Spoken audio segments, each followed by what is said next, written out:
Shalom, kembali lagi dengan saya Filipus dalam segmen Teduh with SS. Pada malam hari ini saya akan membawakan kebenaran firman Tuhan yang saya berikan judul Belajar Seperti Rusa. Dalam Alkitab ada beberapa ayat yang menulis tentang rusa, baik itu perjanjian lama maupun perjanjian baru. Lantas mengapa rusa ini spesial dan hal-hal apa yang menjadi sifat atau sikap atau ciri khas dari rusa yang mungkin bisa menjadi pembelajaran kita sebagai manusia untuk bisa kita terapkan dalam kehidupan kita sehari-hari. Yang pertama, yaitu yang kita bisa belajar dari rusa itu adalah memposisikan Tuhan sebagai kekuatan kita. Mari kita baca ayat dalam Habakuk 3 ayatnya yang ke-19. Saya bacakan. Allah Tuhanku itu kekuatanku. Ia membuat kakiku seperti kaki rusa. Ia membiarkan aku berjejak di bukit-bukitku. Saya akan menceritakan sedikit tentang rusa. Rusa itu merupakan hewan yang cukup lemah. Ia sangat sering sekali diburu oleh hewan-hewan buas lainnya. Lalu, di saat dia sedang diburu, dia tidak mempunyai senjata apa-apa dan Tuhan mengaruniakan kakinya untuk berlari sekencang mungkin, selincah mungkin, dan rusa termasuk salah satu binatang yang memiliki kecepatan berlari dengan kecepatan yang paling cepat. Dan kelebihan itu, karunia itu yang Tuhan berikan, itulah caranya untuk rusa kabur ataupun lari saat hendak dimangsa oleh hewan buas lainnya. Nah, dalam hal ini, konteks ini adalah suatu kaki seperti rusa. Ia membuat kakiku seperti kaki rusa. Jadi setiap manusia itu pasti mempunyai masalah. Seperti rusa tadi, dia selalu mempunyai ancaman, dia selalu ada binatang lain yang hendak memakan dia, yang hendak memangsa dia. Tetapi Tuhan selalu memberikan karunia, selalu memberikan kekuatan di dalam tubuhnya. Dalam kasus ini adalah kakinya yang diumpamakan, kaki seperti rusa, supaya kuat untuk melewati lembah, untuk melewati gunung, batu-batu yang curam, batu-batu yang tajam, dan lain sebagainya. Sama seperti kita manusia, kita harus belajar seperti rusa. Walaupun kita sedang ada masalah, sedang ada hal-hal apapun yang membuat kita menjadi bingung, kewalahan, ataupun ketakutan, seperti rusa tadi yang takut dimangsa oleh hewan yang lain, Tuhan pasti akan selalu memberikan kekuatan kepada kita. Kalau rusa diberikan kaki yang baik untuk bisa berjalan dengan lincah dan lain sebagainya, kita juga harus imani dalam kehidupan kita, Tuhan akan selalu memberikan kekuatan kita di masa yang sesulit apapun, seperti Tuhan mengaruniakan rusa. Lalu yang kedua adalah rusa itu mempunyai rasa rindu kepada Tuhan. Dalam Mazmur 42 ayat yang pertama, seperti rusa yang merindukan sungai yang berair, demikianlah jiwaku merindukan Engkau ya Allah. Jadi rusa itu merupakan hewan yang biasanya hidup pada musim panas. Musim panas itu identik dengan air. Rusa sangat-sangat butuh air. Jadi di saat dia sudah lelah untuk berlarian ke sana kemari, merasa hidupnya terancam dan lain sebagainya, dia harus mencari sungai untuk mendapatkan air. Dan pada situasi realnya, bukan hanya rusa, terdapat hewan-hewan lain juga yang butuh air. Jadi pada saat musim panas itu semua hewan butuh air.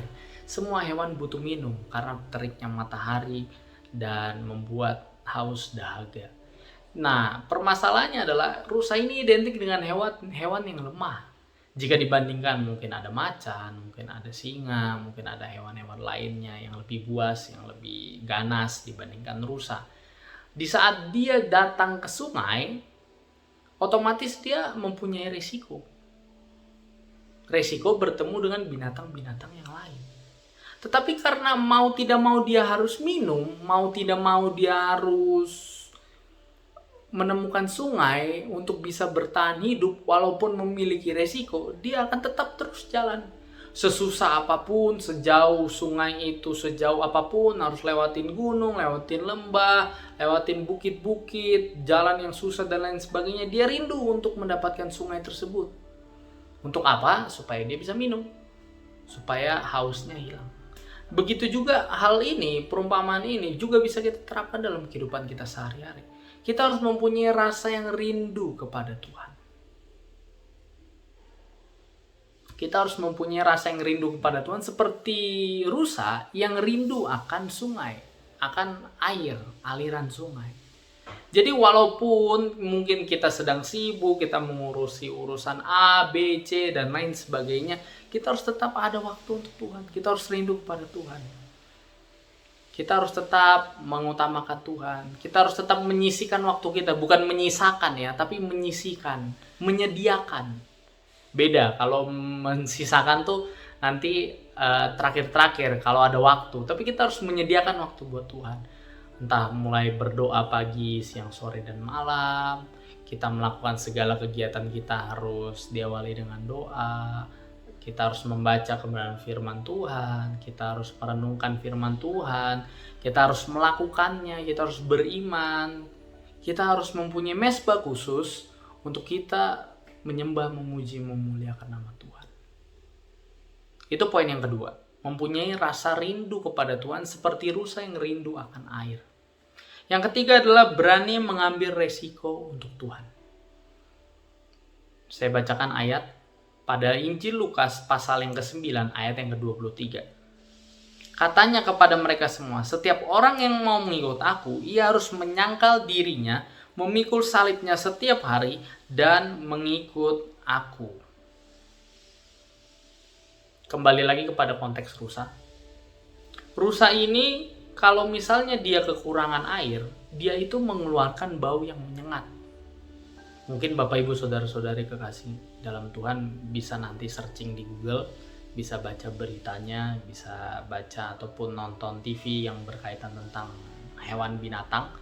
Rusa kalau misalnya sedang kekurangan air, dia akan mengeluarkan bau yang sangat menyengat, ciri khas.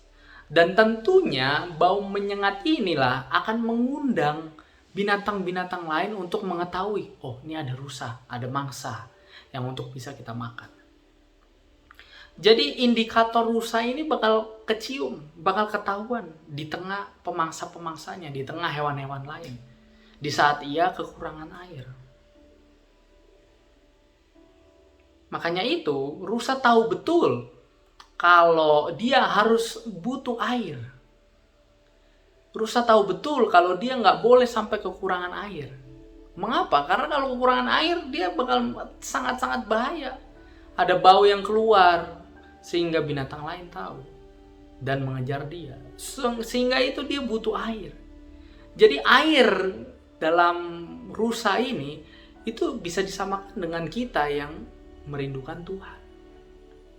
Nah, di saat kita seperti rusa tadi, dia mencari air yang tadi begitu sulit didapatkan, ada banyak resiko. Seperti yang tadi sudah saya bilang, bisa dimakan, bisa diterkam, bisa kecapean juga, bisa proses untuk mendapatkan sungai panjang sekali, butuh beberapa lama, berapa jam untuk cari-cari sungai kemana entah ketemu. Belum lagi kalau sungainya kering karena musim panas kan. Nah, ini juga kita sebagai anak-anak manusia, kita juga harus berani mengambil resiko untuk Tuhan. Seperti rusa yang berani mengambil resiko walaupun baunya keluar, walaupun binatang tahu, akhirnya binatang mengejar dia dan lain sebagainya. Tapi demi air dia berani mengambil resiko. Pokoknya apapun yang terjadi, saya harus minum. Saya harus cari sungai, saya harus mendapatkan air. Begitu juga kita. Walaupun di tengah badai, walaupun kita menjadi umat Kristen, ada juga diet lain, ada kalau kita mengikut Tuhan, kita harus siap untuk dianiaya, untuk dimusuhi orang, bahkan sampai dibunuh, dihina, dicaci maki. Ada banyak ayat yang mengatakan itu. Dan itulah yang harus kita belajar dari rusa. Untuk itu kita sebagai manusia itu yang pertama tadi harus memposisikan Tuhan sebagai kekuatan kita.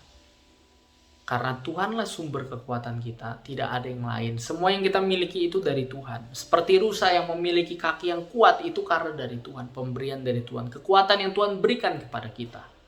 Yang kedua, kita harus punya rasa rindu kepada Tuhan. Di tengah kesusahan kita, di tengah waktu kita yang sibuk, kita harus memprioritaskan Tuhan. Dan yang ketiga, kita harus berani mengambil risiko, seperti rusa tadi. Mau resiko sesulit apapun, pokoknya saya mau memuji Tuhan. Di tengah COVID ini, mau beribadah, ada resiko toh. Kalau misalnya kita beribadah, iyalah jelas. Kita harus keluar rumah. Kalau keluar rumah, bagi yang daerahnya sudah boleh ibadah ya. Kalau sudah boleh ibadah, kalau keluar rumah, ada kemungkinan terkena COVID. Ataupun penyakit-penyakit lainnya. Jangankan COVID, sebelum COVID deh, ada kemungkinan toh di jalan kecelakaan. Ada kemungkinan toh ini itu rampokan, pencuri, begal, dan lain sebagainya. Semua ada kemungkinan. Nah, kita harus berani mengambil risiko itu. Bahkan kita juga anak-anak Tuhan, di saat kita jujur, di saat kita tegas, di saat kita negur orang, itu ada resikonya. Kita bisa nggak disukai nama orang, kita bisa dijatuhin orang, dan lain sebagainya. Apalagi kalau misalnya kita negur orang tentang firman, kita menasehatinya, pasti ada banyak orang yang gak suka. Tapi firman Tuhan mengajarkan kita untuk berani mengambil risiko untuk kemuliaan nama Tuhan. Kiranya 3 poin ini yang bisa kita belajar dari cerita rusa ini di dalam Alkitab ini, dalam Habakuk 3 ayat 19 dan Injil Lukas 9 ayat 23 dan Mazmur 42 ayat yang pertama, kiranya boleh menjadi perenungan kita supaya kita bisa mengimplementasikannya dalam kehidupan kita sehari-hari. Sehingga pertumbuhan iman kita boleh terus naik, boleh terus meningkat, dan kita boleh semakin lebih layak, lebih berkenan, semuanya untuk hormat kemuliaan nama Tuhan. Terima kasih, selamat malam, selamat beristirahat, Tuhan Yesus memberkati kita semua.